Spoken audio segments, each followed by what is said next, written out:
श्री राधा कृष्णाय नमो नमः। सर्वप्रथम मैं भगवान श्री राधा गोविंद के श्री चरण कमलों की वंदना करता हूँ। आप सभी भक्त श्रोताजनों को भी सादर नमस्कार करता हूँ। ग्रंथ श्री राधा माधव चिंतन से आज हम उस अध्याय का श्रवण करेंगे जहाँ श्री राधा रानी की महिमा का गुणगान है। मुझे संपूर्ण विश्वास है कि आप सभी इस यशोगान का श्रवण करके भक्ति प्रेम से ओतप्रोत हो जाएंगे। यह यशोगान इस ग्रंथ में कुछ इस प्रकार से वर्णित है। श्री राधा कौन है? श्री राधा का अस्तित्व सत्य है या कवि कल्पना मात्र? राधा का स्वरूप नित्य अनादि अनंत एक रस है या साधन जगत अथवा कल्पना जगत में उसका उत्तरोत्तर विकास हुआ है? श्री राधा है तो उनका भगवान श्री कृष्ण के साथ क्या संबंध है? राधा उनकी परिणीता पत्नी है या परकिया? श्री राधा विलास प्रिया जैसे कि बहुत से कवियों ने उनका वर्णन किया है, स्वच्छंद रमणी है या साधन जगत की आदर्श परम त्यागमयी देवी है? उनमें क्या क्या गुण है और उनकी कैसी क्या क्या लीलाएं हैं?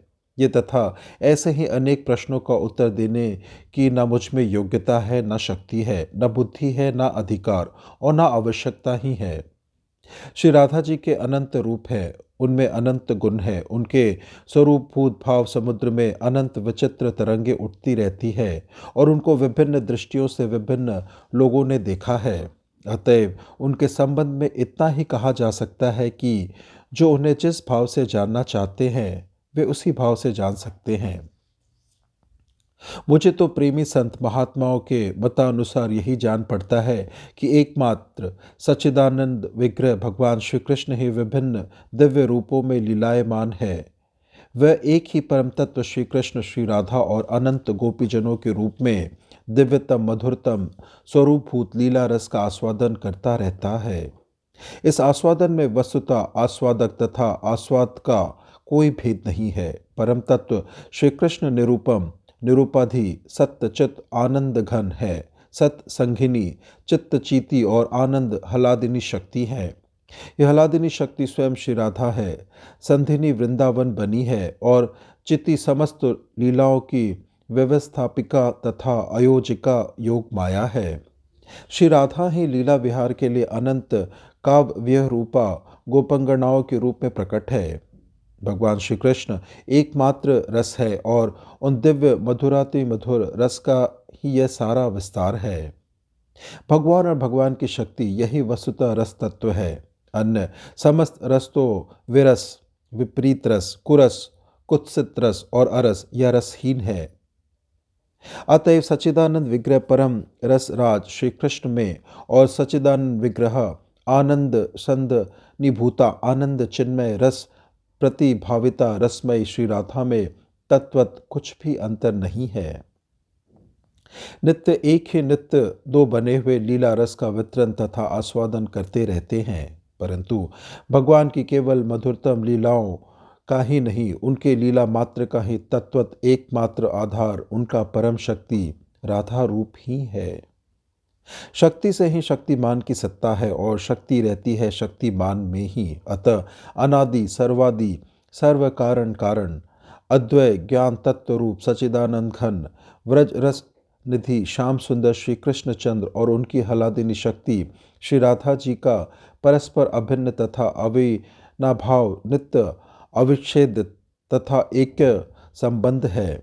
श्री राधा पूर्ण शक्ति है, श्री कृष्ण पूर्ण शक्तिमान है। श्री राधा दाहिका शक्ति है और श्री कृष्ण साक्षात अग्नि है। श्री राधा प्रकाश है, श्री कृष्ण भुवन भास्कर है। श्री राधा ज्योत्सना है, श्री कृष्ण पूर्ण चंद्र है। इस प्रकार दोनों नित्य एक स्वरूप है। एक होते हुए भी श्री राधा समस्त कृष्ण कांताओं की शिरोमणि हलादिनी शक्ति है। वे स्वयं मोहन मनमोहिनी है, भुवन मोहन मनोमोहिनी है, मदन मोहन मनोमोहिनी है। वे पूर्ण चंद्र श्री कृष्ण चंद्र के पूर्णतम विकास की आधार मूर्ति है और वे हैं अपने विचित्र विभिन्न भाव तरंग रूप अनंत सुख समुद्र में श्री कृष्ण को नित्य निमग्न रखने वाली महाशक्ति। ऐसे इन राधा की महिमा राधा भाव धुति सुवलित तनु श्री कृष्ण चंद्र के अतिरिक्त और कौन कह सकता है? पर वे भी नहीं कह सकते, क्योंकि राधा गुण स्मृति मात्र से ही वे इतने विहल तथा मुग्ध गदगद कंठ हो जाते हैं कि उनके द्वारा शब्दोच्चारण ही संभव नहीं होता। मैं तो रस शास्त्र से सर्वथा अनभिज्ञ नितांत अज्ञ हूँ, इसलिए रस शास्त्र की दृष्टि से कुछ भी कहना मेरे लिए सर्वथा अनादिका चेष्टा है।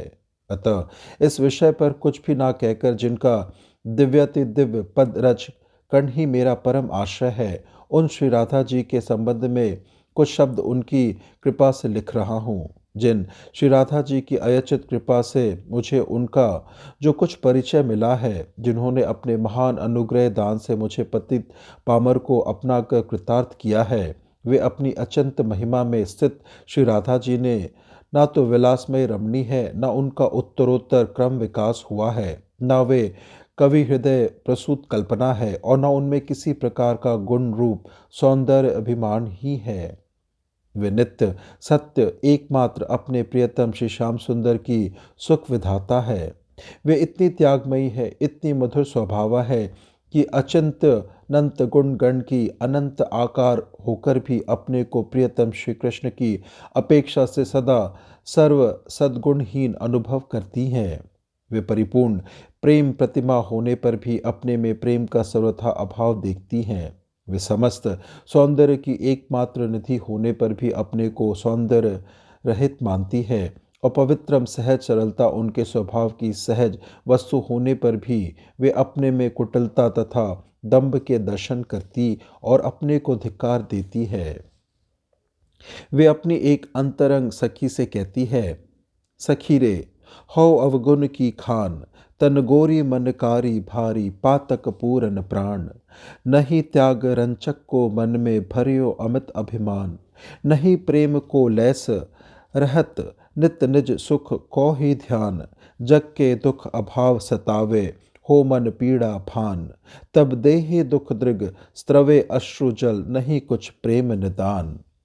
तीन दुख असुवन को दिखरावो हो, सुचि प्रेम महान, करो कपट ही भाव दुरावो, रचो स्वांग सा ज्ञान।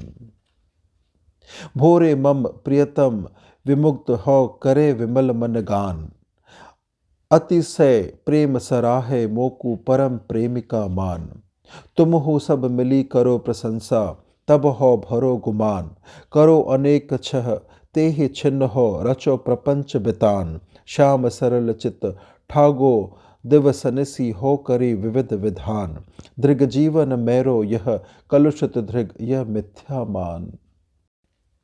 इस प्रकार श्री राधा जी अपने को सदा सर्वदा सर्वथा हीन मलिन मानती है, अपने में त्रुटि देखती है। परम सुंदर गुण सौंदर्य निधि श्याम सुंदर की प्रियसी होने की अयोग्यता का अनुभव करती है, एवं पद पद पर तथा पल पल में प्रियतम के प्रेम की प्रशंसा तथा उनके भोलेपन पर दुख प्रकट करती है। श्याम सुंदर के मथुरा पधार जाने पर वे एक बार कहती हैं, सद्गुणहीन रूप सुषमा से रहित दोष की मैं थी खान, मोह विवश मोहन को होता मुझ में सुंदरता का भान, न्यौछावर रहते मुझ पर सर्वस्व समुद कर मुझको दान, कहते थकते नहीं कभी प्राणेश्वरी हृदयेश्वरी मतिमान, प्रियतम छोड़ो इस भ्रम को तुम बार बार मैं समझाती, नहीं मानते और भरते मैं खंडहार उनको पाती, गुण सुंदरता रहित प्रेम धन दीन कला चतुराई हीन, मूर्खा मुखरा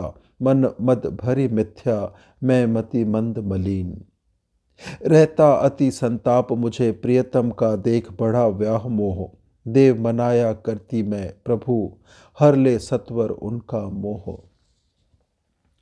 श्री राधा के गुण सौंदर्य से नित्य मुग्ध प्रियतम श्याम सुंदर यदि कभी प्रियतम श्री राधा के प्रेम की तनिक भी प्रशंसा करने लगते, उनके प्रति अपनी प्रेम कृतज्ञता का एक शब्द भी उच्चारण कर बैठते, अथवा उनके दिव्य प्रेम का पात्र बनने में अपने सौभाग्य का सुख का तनिक सा संकेत भी कर जाते, तो श्री राधा जी अत्यंत संकोच में पड़कर लज्जा के मारे गड़ सी जाती।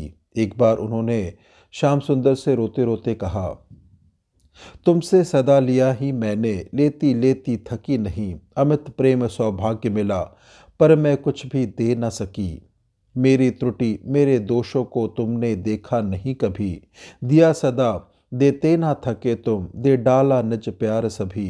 तब भी कहते, दे ना सका मैं तुमको कुछ भी है प्यारी। तुम शील गुणवती हो, तुम ही, मैं तुम पर ही बलिहारी। क्या मैं कहूँ प्राण प्रियतम से, देख लजाती अपनी ओर। मेरी हर करनी में ही तुम प्रेम देखते नंद किशोर। श्री राधा जी का जीवन प्रियतम सुखमय है। वे केश संवारती है, वेणी में फूल गूंथती है, मालती की माला पहनती है, वेशभूषा साज श्रृंगार करती है, पर अपने को सुखी करने के लिए नहीं। वे सुस्वाद पदार्थों का भोजन पान करती है, परंतु जीव के स्वाद या अपने शरीर की पुष्टि के लिए नहीं। वे दिव्य गंध का सेवन करती है, पर स्वयं उससे आनंद लाभ करने के लिए भी नहीं। वे सुंदर पदार्थों का निरीक्षण करती है, पर अपने नेत्रों को तृप्त करने के लिए नहीं। वे मधुर मधुर संगीत ध्वनि सुनती है, पर अपने कानों को सुख पहुंचाने के लिए नहीं। वे सुख स्पर्श प्राप्त करती है, पर अपने त्वग्निंद्रिय की प्रसन्नता के लिए नहीं। वे चलती फिरती है, सोती जागती हैं, सब व्यवहार वर्ताव करती है, पर अपने लिए नहीं। वे जीवन धारण भी अपने लिए नहीं करती। ये सब कुछ करती है केवल और केवल अपने प्रेम प्रियतम श्री कृष्ण को सुख पहुंचाने के लिए। वस्तुतः वे सदा सर्वदा यही अनुभव करती है कि उनके समस्त मन इंद्रिय, उनके समस्त अंग अव्यय, उनके चित्त बुद्धि, उनका चेतन आत्मा, सभी को श्री कृष्ण अपने नित्य निरंतर सुख संस्पर्श दान में ही संलग्न बनाए रखते हैं।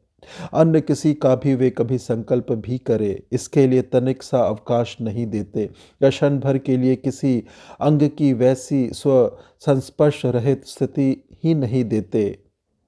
श्री राधा जी अपनी परिस्थिति बतलाते हुए कहती है, स्त्रवननी भरी निज गिरा मनोहर, मधु मुरली की तान। सुनन न दे कछु और सबद, नित बहरे कीने कान। लिपटो रहे सदा तन सौ मम, रहो ना कछु विविधान। अन्य परस की सुधि ना रही, कछु भयो चित्त इक तान। अखियन की पुत्रिन में मेरे निस दिन रहो समाये। देखन दे न और कछु कभो एके रूप रमाए। रसना बनी नित्य नवरसिका, चाखत चारु प्रसाद। मिटे सकल पर लोक लोक के, खाटे मीठे स्वाद। अंग सुगंध नासिका राची, मिटी सकल मधुबास। भई प्रमत्त गई अग जग की, सकल सुबास कुबास। मन में भरी दीन ही मोहन, निज मुनि मोहनी मुस्कान। चित्त करियो चिंतन रत, चिन्मय चारु चरण छबिमान। दई डुबाए बुद्धि रस सागर, उछरन की नाही बात। आय मिलियो चेतन में, मोहन भयो एक संघात। अतएव श्री राधा के श्रृंगार रस में तथा जगतित श्रृंगार में नामों की समता के अतिरिक्त किसी भी अंश में कहीं भी कुछ भी तुलना ही नहीं है। तत्वत और स्वरूप तत्व दोनों परस्पर सर्वथा विपरीत, भिन्न तथा विषम वस्तु है। लौकिक श्रृंगार होता है काम मूलक, काम की प्रेरणा से निर्मित। इंद्रिय तृप्ति की स्थूल या सूक्ष्म कामना वासना ही उसमें प्रधान हेतु होती है। साधारण नायक नायिका के श्रृंगार रस की तो बात ही नहीं करनी चाहिए। उच्च से उच्चतर पूर्णता को पहुंचा हुआ दाम्पत्य प्रेम का श्रृंगार ही अहंकार मूलक सुंदरा काम प्रेरित होता है। वह स्वार्थपरक होता है, उसमें निज सुख की कामना रहती है। इसी से इसमें और उसमें उतना ही अंतर है जितना प्रकाश और अंधकार में होता है। यह विशुद्ध प्रेम है और वह काम है। मनुष्य के आँख ना होने पर वह केवल दृष्टि शक्ति से ही हीन अंधा होता है, परंतु काम तो सारे विवेक को ही नष्ट कर देता है। इसी से कहा गया है, काम अंधतम प्रेम निर्मल, भासर काम अंधतम है, प्रेम निर्मल सूर्य है।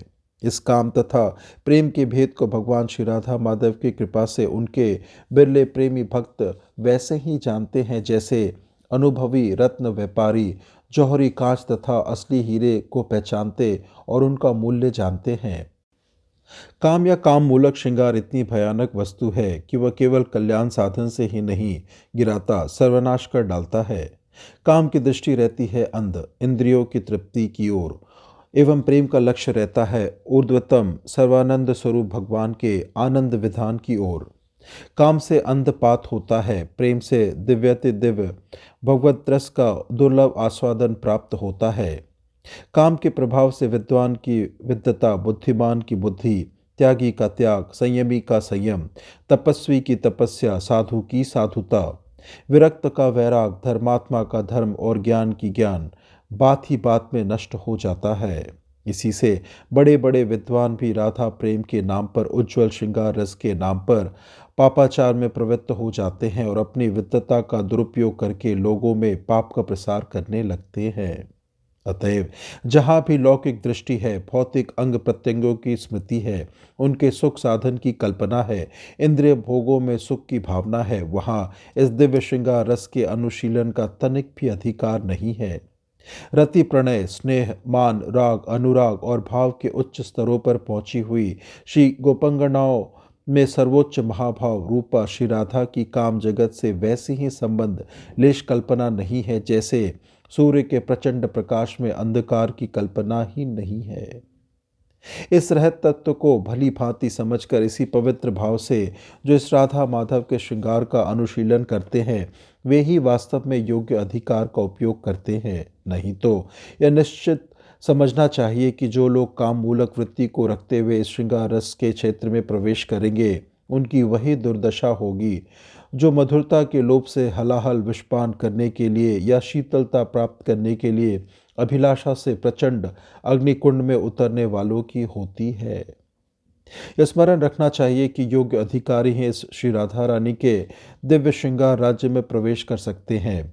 इस दिव्य प्रेम जगत में प्रवेश करते ही एक ऐसे अनिर्वचनीय, परम दुर्लभ, विलक्षण, दिव्य, चिदानंदमय रस की उपलब्धि होती है कि उससे समस्त विषय मोह तो सदा के लिए ही मिट जाता है। दुर्लभ से दुर्लभ दिव्य देव भोगों के आनंद से ही नहीं, परम तथा चरम वांछनीय ब्रह्मानंद में भी अरुचि हो जाती है। श्री राधा माधव ही उसके सर्वस्व होकर उसमें बस जाते हैं और उसको अपने स्वेच्छा संचालित लीला यंत्र बनाकर धन्य कर देते हैं। श्री राधा रानी का प्रेम अचिंत और अनिर्वचनीय है। उसका वर्णन न श्री राधा कर सकती है, न श्री माधव ही करने में समर्थ है। कहने के लिए इतना ही कहा जाता है कि वह प्रेम परम विशुद्ध तथा परम उज्ज्वल है। स्वर्ण को बार बार अग्नि में जलाने पर जैसे उसमें मिली हुई दूसरी धातु या दूसरी चीज़ें जल जाती है और वह स्वर्ण जैसे अत्यंत विशुद्ध और उज्ज्वल हो जाता है, वैसे ही श्री राधा का प्रेम केवल विशुद्ध प्रेम है, पर वह स्वर्ण की भांति जलाने पर विशुद्ध नहीं हुआ है। वह तो सहज ही स्वरूपत ही ऐसा है। सच्चिदानंद में दूसरी धातु आती ही कहाँ से? यह तो साधकों के लिए बतलाया गया है कि श्री कृष्ण प्रेम की साधना में परिपक्व व्रजरस के साधक के हृदय से दूसरे राग और दूसरे काम सर्वथा जल जाते हैं और उनका प्रेम एकांत परिशुद्ध हो जाता है। श्री राधा में यह दिव्य प्रेम सहज और परमोच्च शिखर पर आरूढ़ है। इसी राधा प्रेम का दूसरा नाम अधिरूढ़ महाभाव है। इसमें केवल प्रियतम सुख ही सब कुछ है।